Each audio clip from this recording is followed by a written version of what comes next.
ఈ మధ్య కాలంలో పవిత్ర అనే పేరు బాగా వినిపిస్తుంది. అంతేకాదు ఇండస్ట్రీలో మరీ ముఖ్యంగా నటీమణుల్లో ఎక్కువగా పవిత్ర అనే పేరు వినిపిస్తుంది. ఈ పేరు ఉన్న క్యారెక్టర్ ఆర్టిస్టుల న్యూస్లు మనం ఎక్కువగా వింటూ ఉంటాం. ఇక ఫిలిం ఇండస్ట్రీలో ఎఫ్ఐఆర్స్ గురించి ప్రత్యేకంగా చెప్పాల్సిన అవసరం లేదు. ఇవి అక్కడ సర్వసాధారణమనే చెప్పాలి. అయితే ఇది వరకు అవి హీరో హీరోయిన్ల మధ్య మాత్రమే ఎక్కువగా ఉండేవి. కానీ ఇప్పుడు క్యారెక్టర్ ఆర్టిస్టుల మధ్య కూడా ఎక్కువైపోయాయి. పెళ్లి పిల్లలు ఉన్నవారు కూడా ఆగడం లేదు. మనసుకు నచ్చిన వారు దొరికితే ఉన్నవారికి డివోర్స్ ఇవ్వడానికి కూడా వెనుకాడడం లేదు కొద్దిమంది జనాలు. ఇక మన ఫిలిం ఇండస్ట్రీలో పవిత్ర అనే పేరు గల ఓ ముగ్గురు నటీమణులు ఇలాగే వారి జీవితాన్ని నాశనం చేసుకున్నారు. పవిత్ర పేరుతో కాంట్రవర్సీలు ఫేస్ చేస్తున్న నటీమణులు ఎవరంటే, ఇది వరకు బాలీవుడ్ లో ఇలాంటి ఎఫ్ఐఆర్స్ కి సంబంధించిన వివాదాలు ఎక్కువగా ఉండేవి. కానీ ఇప్పుడు ట్రెండ్ మారిపోయింది. ప్రస్తుతం సౌత్ లో కూడా ఈ ఎఫ్ఐఆర్స్ కి సంబంధించిన వివాదాలు పెరిగిపోయాయి. రీసెంట్ గా పవిత్ర అనే పేరు గల మహిళలు ఎక్కువగా ఈ వివాదాల్లో చిక్కుకోవడం చూస్తూనే ఉన్నాం. పవిత్ర అనే పేరు రీసెంట్ గా మారుమోగుతుంది.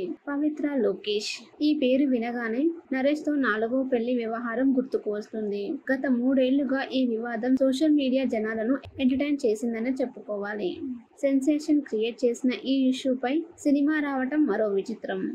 పవిత్ర లోకేష్ సీనియర్ క్యారెక్టర్ ఆర్టిస్ట్. నటుడు నరేష్ తో ఆమె 4వ పెళ్లి తర్వాత నరేష్ తో పాటు పవిత్ర లోకేష్ కి సైతం సినిమా ఇండస్ట్రీలో అవకాశాలు తగ్గాయన్నది నిజం.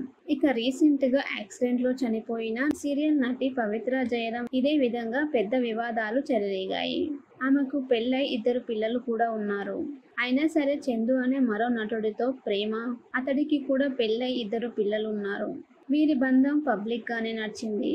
పెళ్లైన వ్యక్తితో ప్రేమలో పడి యాక్సిడెంట్ లో కన్నుమూయడం, ఆమె మరణాన్ని తట్టుకోలేక ప్రియుడు చందు కూడా ఆత్మహత్య చేసుకోవడం, వీరి మరణం తర్వాత కూడా విమర్శలు పెరిగాయి. ఇక వెరీ రీసెంట్ కన్నడ ఇండస్ట్రీలో పవిత్ర గౌడ్ పేరు గల నటితో మరో భారీ వివాదం బయటకి వచ్చింది. ఈ పేరు ఇప్పుడు భారీగా ట్రెండ్ అవుతుంది. కన్నడ స్టార్ హీరో దర్శన్ పవిత్ర గౌడ అనే నటితో ఎఫ్ఐఆర్ కొనసాగింది. ఆమెను రేణుకాస్వామి అనే వ్యక్తి కొంతకాలంగా లైంగికంగా వేధిస్తున్నాడు. రేణుకాస్వామి తనను వేధిస్తున్నాడనే విషయాన్ని పవిత్ర గౌడ దర్శన్ కి చెప్పడంతో దీంతో ఆయన కోపంతో రేణుకాస్వామిని హత్య చేయించాడు అంటూ వార్తలు వినిపిస్తున్నాయి. ఈ కారణంగానే దర్శన్ ని పోలీసులు అరెస్ట్ చేశారు.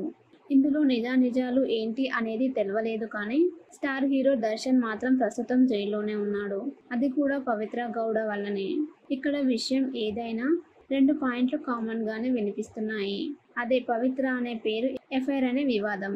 ఈ పాయింట్లతోనే పవిత్రంగా పెట్టుకున్న పవిత్ర పేరు వివాదాల్లోకి లాగబడింది. ఇక్కడ మరో విచిత్రమైన విషయం ఏంటంటే, ఈ ముగ్గురు పవిత్రలు కన్నడ ఫిలిం ఇండస్ట్రీకి చెందినవారు కావటం మరో విశేషం. ఈ మధ్య కాలంలో పవిత్ర అనే పేరు బాగా వినిపిస్తుంది. అంతేకాదు ఇండస్ట్రీలో మరీ ముఖ్యంగా నటీమణుల్లో ఎక్కువగా పవిత్ర అనే పేరు వినిపిస్తుంది. ఈ పేరు ఉన్న క్యారెక్టర్ ఆర్టిస్టుల న్యూస్లు మనం ఎక్కువగా వింటూ ఉంటాం. ఇక ఫిలిం ఇండస్ట్రీలో ఎఫ్ఐఆర్స్ గురించి ప్రత్యేకంగా చెప్పాల్సిన అవసరం లేదు. ఇవి అక్కడ సర్వసాధారణమనే చెప్పాలి. అయితే ఇది వరకు అవి హీరో హీరోయిన్ల మధ్య మాత్రమే ఎక్కువగా ఉండేవి. కానీ ఇప్పుడు క్యారెక్టర్ ఆర్టిస్టుల మధ్య కూడా ఎక్కువైపోయాయి. పెళ్లి పిల్లలు ఉన్నవారు కూడా ఆగడం లేదు.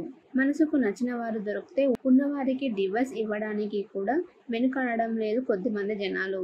ఇక మన ఫిలిం ఇండస్ట్రీలో పవిత్ర అనే పేరు గల ఓ ముగ్గురు నటీమణులు ఇలాగే వారి జీవితాన్ని నాశనం చేసుకున్నారు. పవిత్ర పేరుతో కాంట్రవర్సీలు ఫేస్ చేస్తున్న నటీమణులు ఎవరంటే, ఇది వరకు బాలీవుడ్ లో ఇలాంటి ఎఫ్ఐఆర్స్ కి సంబంధించిన వివాదాలు ఎక్కువగా ఉండేవి. కానీ ఇప్పుడు ట్రెండ్ మారిపోయింది. ప్రస్తుతం సౌత్ లో కూడా ఈ ఎఫ్ఐఆర్స్ కి సంబంధించిన వివాదాలు పెరిగిపోయాయి. రీసెంట్ గా పవిత్ర అనే పేరు గల మహిళలు ఎక్కువగా ఈ వివాదాల్లో చిక్కుకోవడం చూస్తూనే ఉన్నాం. పవిత్ర అనే పేరు రీసెంట్ గా మారుమోగుతుంది. పవిత్ర లోకేష్ ఈ పేరు వినగానే నరేష్ తో 4వ పెళ్లి వ్యవహారం గుర్తుకు వస్తుంది. గత 3 ఏళ్లుగా ఈ వివాదం సోషల్ మీడియా జనాలను ఎంటర్టైన్ చేసిందనే చెప్పుకోవాలి. సెన్సేషన్ క్రియేట్ చేసిన ఈ ఇష్యూపై సినిమా రావటం మరో విచిత్రం. పవిత్ర లోకేష్ సీనియర్ క్యారెక్టర్ ఆర్టిస్ట్. నటుడు నరేష్ తో ఆమె 4వ పెళ్లి తర్వాత నరేష్ తో పాటు పవిత్ర లోకేష్ కి సైతం సినిమా ఇండస్ట్రీలో అవకాశాలు తగ్గాయన్నది నిజం. ఇక రీసెంట్ గా యాక్సిడెంట్ లో చనిపోయిన సీరియల్ నటి పవిత్ర జయరాం ఇదే విధంగా పెద్ద వివాదాలు చెలరేగాయి. ఆమెకు పెళ్ళై 2 పిల్లలు కూడా ఉన్నారు. అయినా సరే చందు అనే మరో నటుడితో ప్రేమ, అతడికి కూడా పెళ్ళై 2 పిల్లలు ఉన్నారు. వీరి బంధం పబ్లిక్ గానే నడిచింది. పెళ్ళైన వ్యక్తితో ప్రేమలో పడి యాక్సిడెంట్లో కన్నుమూయడం, ఆమె మరణాన్ని తట్టుకోలేక ప్రియుడు చందు కూడా ఆత్మహత్య చేసుకోవడం, వీరి మరణం తర్వాత కూడా విమర్శలు పెరిగాయి. ఇక వెరీ రీసెంట్ కన్నడ ఇండస్ట్రీలో పవిత్ర గౌడ్ పేరు గల నటితో మరో భారీ వివాదం బయటకి వచ్చింది. ఈ పేరు ఇప్పుడు భారీగా ట్రెండ్ అవుతుంది. కన్నడ స్టార్ హీరో దర్శన్ పవిత్ర గౌడ అనే నటితో ఎఫైర్ కొనసాగింది. ఆమెను రేణుకాస్వామి అనే వ్యక్తి కొంతకాలంగా లైంగికంగా వేధిస్తున్నాడు. రేణుకాస్వామి తనను వేధిస్తున్నాడనే విషయాన్ని పవిత్ర గౌడ దర్శన్ కి చెప్పడంతో దీంతో ఆయన కోపంతో రేణుకాస్వామిని హత్య చేయించాడు అంటూ వార్తలు వినిపిస్తున్నాయి. ఈ కారణంగానే దర్శన్ ని పోలీసులు అరెస్ట్ చేశారు. ఇందులో నిజానిజాలు ఏంటి అనేది తెలవలేదు కానీ స్టార్ హీరో దర్శన్ మాత్రం ప్రస్తుతం జైల్లోనే ఉన్నాడు. అది కూడా పవిత్ర గౌడ వల్లనే. ఇక్కడ విషయం ఏదైనా 2 పాయింట్లు కామన్ గానే వినిపిస్తున్నాయి. అదే పవిత్ర అనే పేరు, ఎఫైర్ అనే వివాదం. ఈ పాయింట్లతోనే పవిత్రంగా పెట్టుకున్న పవిత్ర పేరు వివాదాల్లోకి లాగబడింది. ఇక్కడ మరో విచిత్రమైన విషయం ఏంటంటే ఈ ముగ్గురు పవిత్రలు కన్నడ ఫిలిం ఇండస్ట్రీకి చెందినవారు కావటం మరో విశేషం.